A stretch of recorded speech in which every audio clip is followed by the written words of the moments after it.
아주대학교에 김경일 교수님이라는 심리학과 교수님이 계십니다.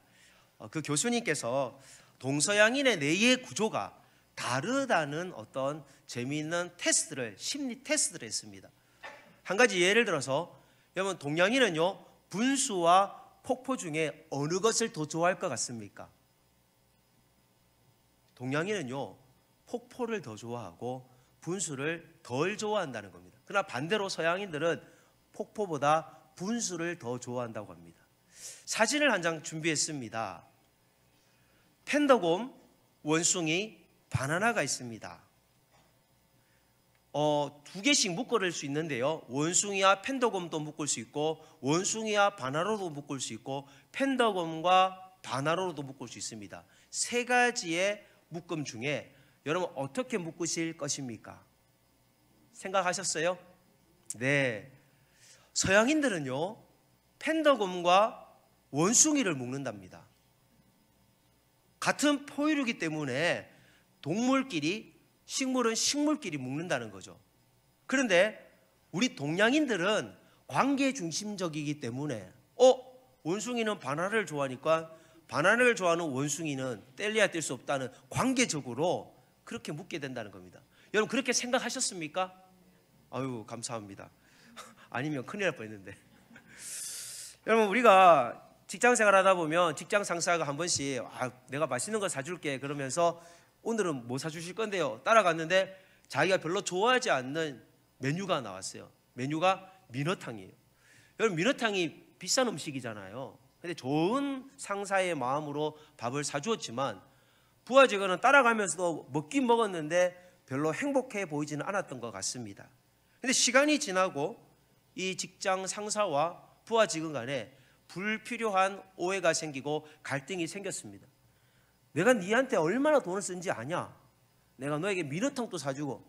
그러니까 부하 직원 하는 말이 제가 언제 민어탕 먹고 싶다 했습니까? 그러니까 이렇게 말하면 서로 간의 작은 차이가 나중에는요 상처로 남게 된다는 겁니다. 우리는 이 관계의 불편함, 부부 간에도요 사랑해서 결혼했는데 부당한 대우를 받을 때에, 무례한 남편을 만났을 때에 갈등의 원인이 시작됩니다. 여러분 여자들이 옷을 사입으면 남들에게 좀 관심을 받기를 원하잖아요. 반응을 해주기를 원하잖아요. 머리를 하면 알아주기를 원하잖아요. 그런데 아유 요즘 살쪘는 것 같아, 옷이 너무 끼는 것 같아, 신경 좀 써.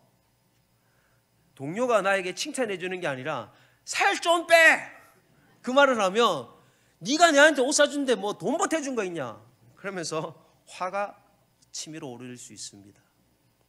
우리는 그런 분노가 오를 때 어떻게 반응하나요? 사실은 나는 잘못한 게 없는데, 내가 옷 사입었는데 저쪽이 잘못한 거잖아요. 내가 똑같이 욱하고 받아쳐야 되나요? 우리는 살면서 이런 인간의 관계 속에서의 딜레마가 있습니다. 이런 책도 있더라고요. 나는 왜 저 인간에게 휘둘릴까? 직장 상사가 자신을 함부로 대할 때 여러분 그냥 참으십니까? 만약에 싸우면 어떻게 될까요? 징계를 받거나 회사에서 이직을 당할 수도 있을 수 있습니다. 무례한 사람들을 우리는 수없이 만납니다. 저도 여러분에게, 여러분도 저에게, 우리가 가정에서든 직장에서든 이런 일들을 내가 할 수 있다는 스스로와 생각은 우리는 하지 않습니다. 나는 절대 무례한 사람이 아니라고 생각을 합니다. 그런데 본의 아니게 우리가 의도하지 않았는데 저도 여러분에게 상처를 주는 경우도 있고, 또 여러분들도 여러분의 직장관계 속이나 아니면 가정관계 속에서 불필요한 오해를 만들기도 할 수 있습니다. 오늘 성경에 나오는 바울은요 이 고린도 교회를 향해서 정말 사랑으로 섬기고 교회를 떠난 지 2년에서 3년의 시간이 지났습니다. 근데 갑자기 그 교회에 대한 소문이, 안 좋은 소문이 들려요. 그 교회는 하나님의 은혜를 많이 주셔서 많은 은사들을 받았습니다. 예언의 은사, 통역의 은사, 방언의 은사. 근데 그런 은사를 받은 사람들이 전부 다 자기가 더 영적으로 더 탁월하다라고, 내가 너 영역이 있다라고 교만하기 시작했습니다. 그리고 결혼을 하는 문제에 있어서도, 우상을 섬기는 문제에 있어서도, 음행을 저지르는 문제에 있어서도 죄의식을 느끼지 않은 참 안타까운 일이 있었습니다.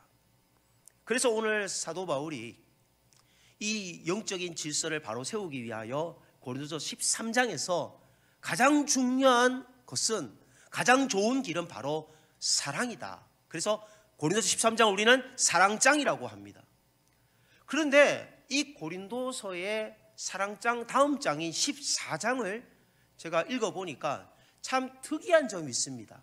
여러분 성경을 한번 보시면요, 40절로 되어져 있는데 이 40절 안에 어떤 단어가 15번이나 반복해서 나옵니다. 그 단어는 바로 방언이라는 단어입니다.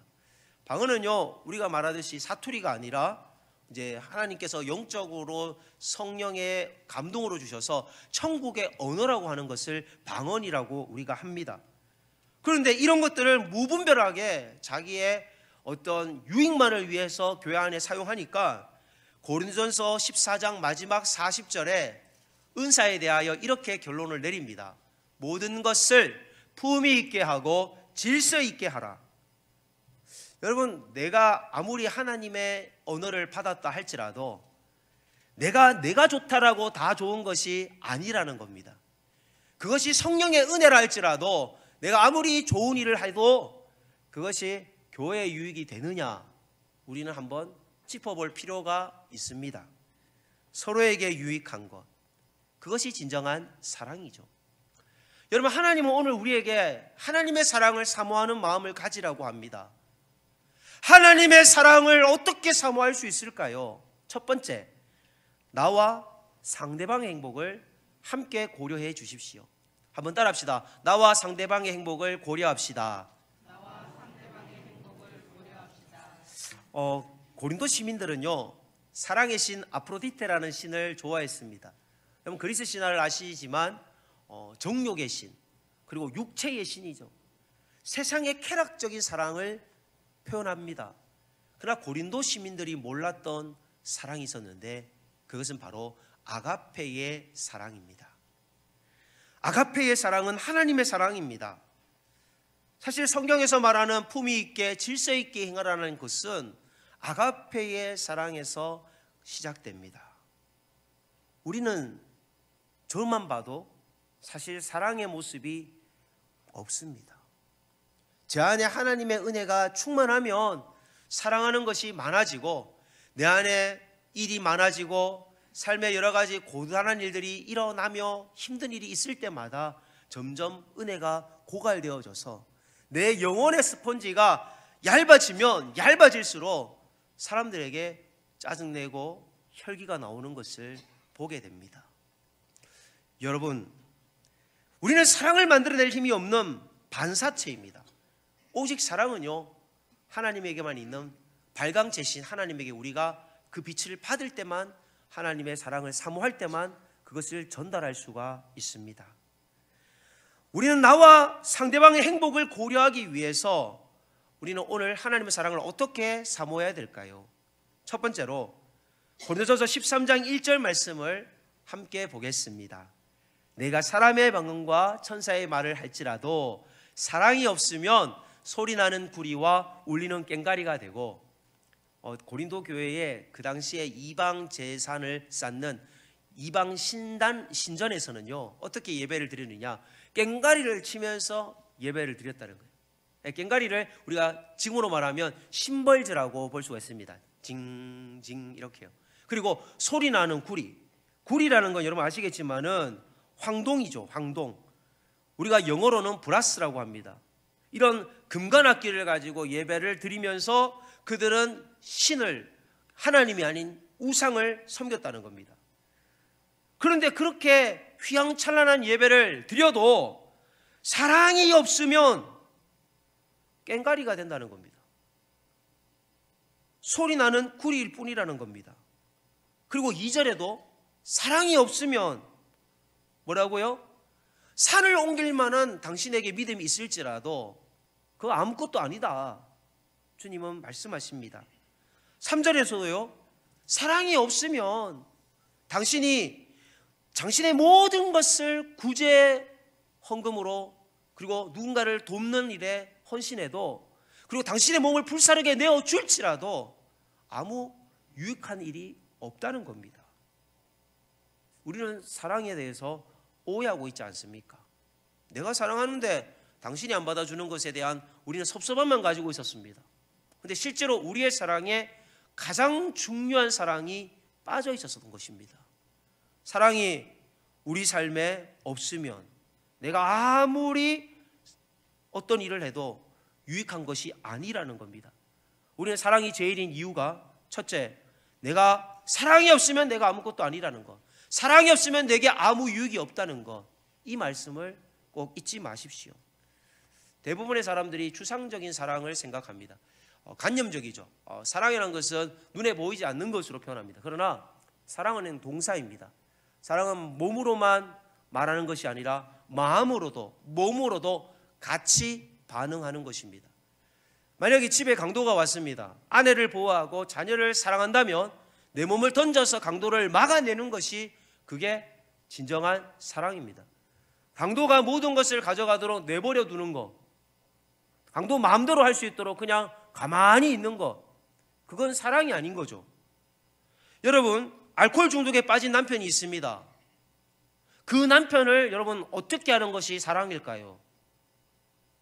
중독을 끊을 수 있도록 도와주는 것, 그것이 사랑입니다. 남편이 아내를 폭력을 행사합니다. 어떻게 하면 될까요? 그것에 아이들이 영향을 받습니다. 결국 좋은 모습을 아이들이 보고 자라야지 좋은 가정을 만드는 방법을 간접적으로 배울 수가 있습니다. 그러면 결단을 해야 된다는 거죠. 그 남편을 끊어버리든지 환경을 바꿔서 가정을 개선해 나가든지 두 개 중에 한 개밖에 방법이 없습니다. 그래서 우리는 자녀들에게 정말 좋은 가정의 삶을 보여줘야 될 부모의 역할 모범이 필요합니다. 무례한 사람을 만나면 우리는 사실 피합니다.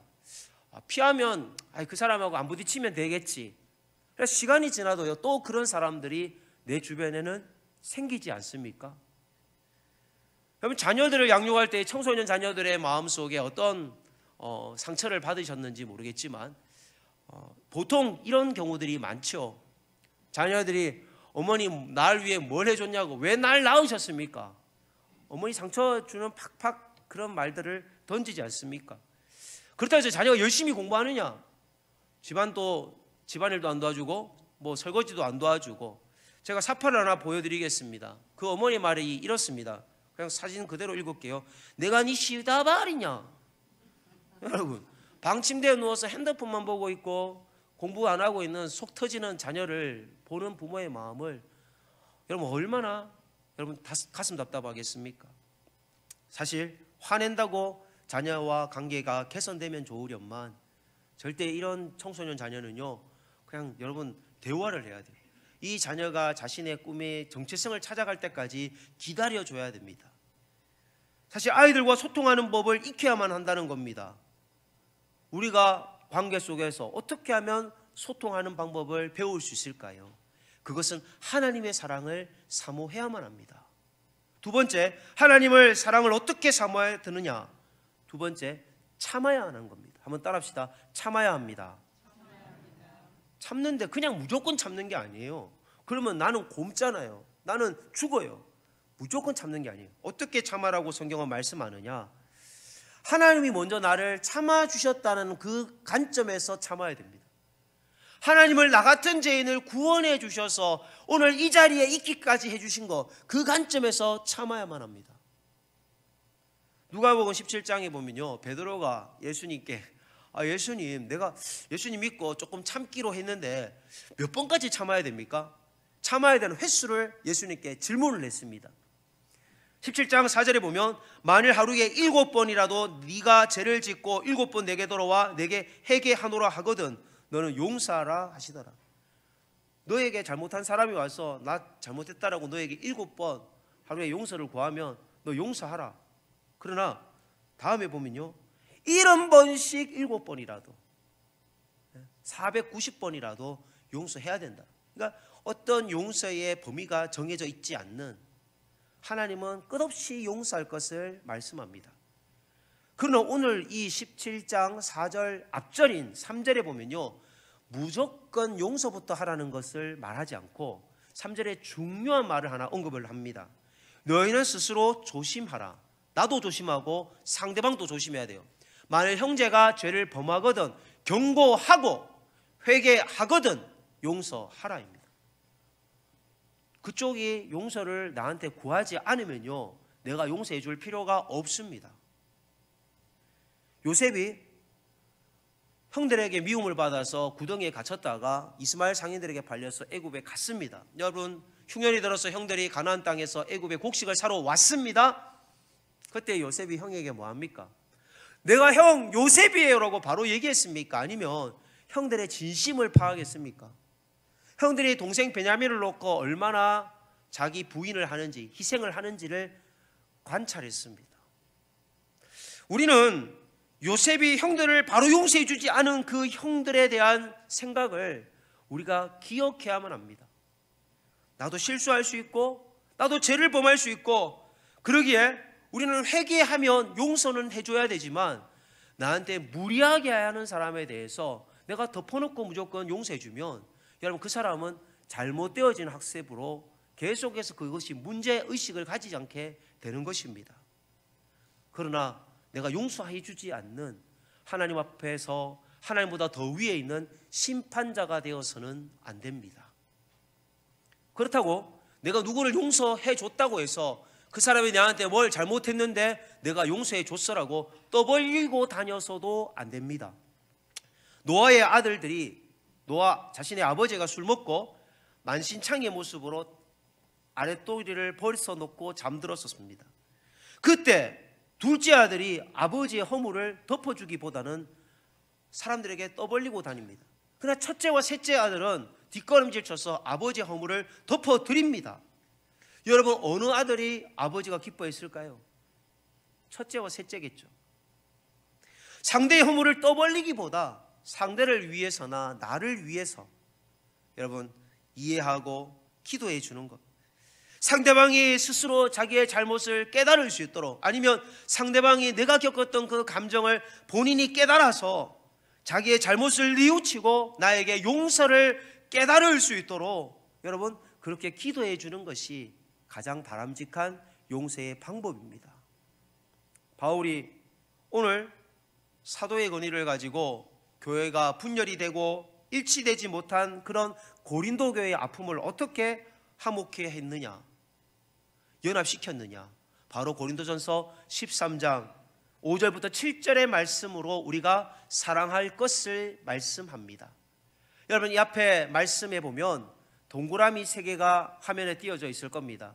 그 동그라미 3개에다가 여러분의 이름을 넣어서, 예를 들면 김시진은 무례히 행하지 아니하며, 이렇게 5절부터 7절까지를 우리 함께 읽겠습니다. 시작. 김시진은 무례히 행하지 아니하며 자기의 유익을 구하지 아니하며 성내지 아니하며 악한 것을 생각하지 아니하며, 김시진은 불의를 기뻐하지 아니하며 진리와 함께 기뻐하고, 김시진은 모든 것을 참으며 모든 것을 믿으며 모든 것을 바라며 모든 것을 견디느니라. 아멘. 여러분, 참아내시기를 바랍니다.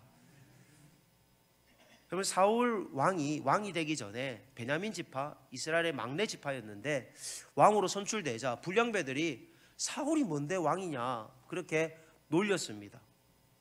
그러니까 사울은 자신이 왕이 될 자격이 없는데 왕이 되었다라고 낮은 자존감 때문에 이삿짐인 행구 뒤에 숨어서 왕으로 초대하려고 하는데도 나타나지를 않았습니다. 그런 사람들이 자기를 어떻게 평가할까에 늘 관심이 있어서 사무엘 선지자가 자기를 보고 사무엘이 자기에 대한 백성들 앞에서 자기를 어떻게 평가해 주는지에 대해서만 관심이 있었습니다. 결국 사울은요, 전쟁에 돌아오는 어느 날 다윗은 만만이요 사울은 천천히라는 이 노래에 그만 흥분해서 그날부터 다윗을 죽이기로 했습니다. 자기의 자존감을 짓밟은 이 다윗을 가만둘 수가 없었습니다. 그런데 그렇게 자기를 죽이려는 사울 왕을 다윗은 어떻게 대우했느냐? 용서하는 게 쉽지 않았는데 죽이려고 같이 달려들기보다는 다윗은 우선 피했습니다. 사울의 영혼을 불쌍히는 마음으로 끝까지 그 영혼을 위해 기도했습니다. 근데 이 문제를 곰곰이 성경에서 살펴보면요, 다윗이 잘못된 것이 아니라 분명히 사울이 잘못했습니다. 그런데 사울의 낮은 자존감을 그 사단이 개입해서 그 안에 영적인 사단이 그 틈을 타서 사울을 악한 신이 들리게 했다는 겁니다. 사무엘상 16장과 19장에 보면요, 6번이나 악신이 그의 마음을 흔들었다라고 말씀합니다. 여러분, 우리가 갈등의 문제가 생길 때에 저 사람과 나의 스타일이 다르다? 그게 아닙니다. 세 번째, 우리가 하나님의 사랑을 사모하기 위해서는요, 영적인 문제를 볼 수 있는 눈이 있어야만 합니다. 저 사람 안에 있는 영이 그 사람의 영을 사단이 붙들고 있기 때문입니다. 예수님이 3년 동안 제자 훈련시켰던 이 제자 공동체 얼마나 심려를 기울였겠습니까? 그런데 이제 마지막 앞두고 있는 가룟 유다의 마음에 사단이 들어갔습니다. 요한복음 13장 1절 2절, 유월절 전에 예수께서 자기가 세상을 떠나 아버지께로 돌아가실 때가 이를 줄 아시고 세상에 있는 자기 사람들을 사랑하시되 끝까지 사랑하시니라. 마귀가 벌써 시몬의 아들 가룟 유다의 마음에 예수를 팔려는 생각을 넣었더라. 예수님의 사랑은 변함이 없습니다. 끝까지 가룟 유다까지 사랑을 했습니다. 그런데 가룟 유다의 마음에는요, 사단이 들어온 거예요. 본전 생각이 났어요. 내가 예수님 예루살렘에 들어가면 국무위원, 국회의원 정도 한 자리 차지할 줄 알았는데 예수님이 자꾸 죽는다 그러고 자기는 세상을 떠난다 그러니까 자기가 배신을 당한 생각이 든 거예요. 본전 생각이 나서 은 30냥이라도 챙겨야겠다는 마음으로 스승을 파는 것이 조금도 죄책감을 느끼지 않았습니다. 그곳에는 사단의 영이 개입했던 겁니다.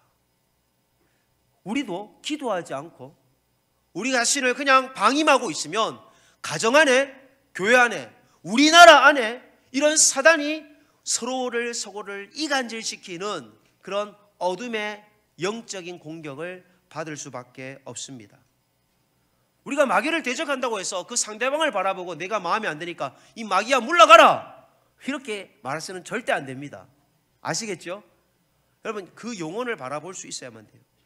왜냐하면 그분도 영적인 것이 잠시 흐려져 있기 때문에 그 영 안에 있는 사단의 공격을 자신은 지금 공격을 받는지를 몰라요.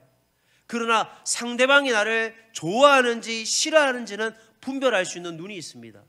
그런데 나를 힘들게 하는 그 상대방을 위해서 내가 정말로 사랑하며 기도하며 여러분 헌신하면 그 상대방 안에 있는 사단이 내가 사랑하는 그 사랑 때문에 결국 떠나게 되는 것입니다.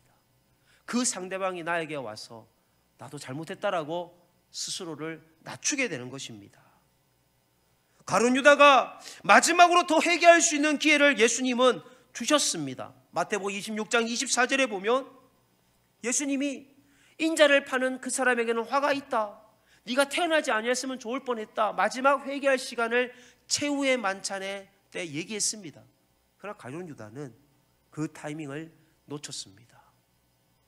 오늘 이 시간에 오신 사랑하는 성도 여러분, 하나님의 타이밍을 외면하지 마시기를 바랍니다. 우리는 가까이 해야 될 사람이 있고 분명히 피해야 될 사람이 있습니다. 우리 인간관계 속에서 여러분 핸드폰에 저장되어 있는 모든 사람들이 여러분에게 다 필요한 사람들은 아닙니다. 대부분 20%의 사람만 여러분에게 중요한 사람들입니다. 조심해야 될 사람은 부끄러움을 모르는 사람들을 조심해야 한다. 이건 제가 쓴 글이 아니고 이번 주에 우연히 제가 있는 누군가 목회자들 카톡방에 어느 목사님이 놈놈놈 하면서 이렇게 올린 글이에요. 우기는 사람, 교모하게 옳다고 논리를 전개하는 사람, 뻔뻔한 사람을 조심해야 한다. 최악의 기준은 뻔뻔한 사람이다. 부끄러움을 모르는 사람이다. 이런 사람을 경계를 해야 한다. 이들은 자기 욕망, 욕구 강한 사람이다. 과도하게 자기에게 충실한 사람이다. 부끄러움을 망각한 사람이다. 착취하는 행동도 스스럼 없이 하는 사람이다. 이런 사람들을 조심해야 한다. 좋은 사람이 되기 위해서는 먼저 좋은 부모를 만나야 한다. 그러나 부모가 이혼하거나 먼저 세상을 떠나거나 그런 어려움을 당하면 사람은 스스로 생존을 위한 안 좋은 버릇이 생긴다. 결국 피해자는 본인이다. 사람들이 떠나고 고립되고 악순환과 진퇴양난의 삶을 경험한다. 그러나 고비를 넘기고 좋은 행동을 익히도록 해야 한다. 어떻게 해야 하나? 재교육을 받아야 한다. 강의를 듣든지 공부를 하든지 배워야 한다. 때로는 부모를 통해 배우고 책을 통해 배우고 영상 강의를 통해서도 배우는 것은 가능하다. 스스로 끊임없이 성장해야 한다. 고로 내가 나의 수준을 높여야 한다. 혼자 안 된다. 사람을 만나고 보고 배워야 한다. 많은 사람들을 만나고 좋은 사람들을 만나고 책이나 상담을 통해 끊임없이 자신을 키워야 한다. 그리고 험담을 전달해 주는 사람도 조심하고 멀리해라. 결론, 나의 수준이 한 단계 업그레이드 되어야 한다. 오은영 박사님, 여러분 참 전문가잖아요. 그분을 만나기 위해서는 사실 줄이 서 있잖아요. 근데 그분에게도 가정의 상처가 있습니다. 어쩌면 그 상처는 우리 안에 있는 모두에게 있는 가난의 상처일 수 있고, 부모에게 받았던 말에 의한 학대에 의한 상처일 수 있고, 부부간의 갈등에 의한 상처일 수 있습니다. 그러나 그 상처는요, 오은영 박사를 변화시킨 것처럼 우리에게 하나님께서 그 상처를 허락하셨을 때는 우리에게 그 상처를 딛고 그 상처를 통해 또 누군가를 섬길 수 있는 힘을 키우라고 그 상처를 주신 것입니다. 여러분이 성장 과정 속에서, 그리고 부부 생활 속에서, 여러분의 자녀 양육 속에서 상처를 주거나 받았던 아픔들이 오늘 하나님을 사랑하는 사모하는 마음으로 회복되기를 원합니다. 예수님은요 이렇게 말씀했습니다. 베드로가 자신을 부인할 때, 네가 나를 부인한다 얘기했을 때 베드로가 하나님 난 절대 부인하지 않습니다라고 베드로가 장담했지만, 베드로는 예수님을 부인하고 예수님과 그 새벽에 눈이 마주치게 됩니다. 예수님을 배반했던 베드로가 얼마나 고통스러웠겠습니까? 근데 그 예수님이 부활하시고 어느 날 바닷가에서 예수님을 우연히 만나게 되었습니다. 그때 예수님은 베드로에게 이렇게 질문합니다. 요한복음 21장 15절. 그들이 조반 먹은 후에 예수께서 시몬 베드로에게 이르시되 요한의 아들 시몬아, 내가 이 사람들보다 나를 더 사랑하느냐 하시니 이르되 주님 그러하나이다. 내가 주님을 사랑하는 줄 주님께서 아시나이다. 내 어린 양을 먹이라 하시고, 주님은 베드로에게 3번을 질문합니다. 네가 나를 사랑하느냐? 예수님이 내가 너를 사랑한다는 마음은 아가페의 사랑입니다. 정말 어떤 조건이 없는, 그럼에도 불구하고의 아가페의 사랑이었습니다.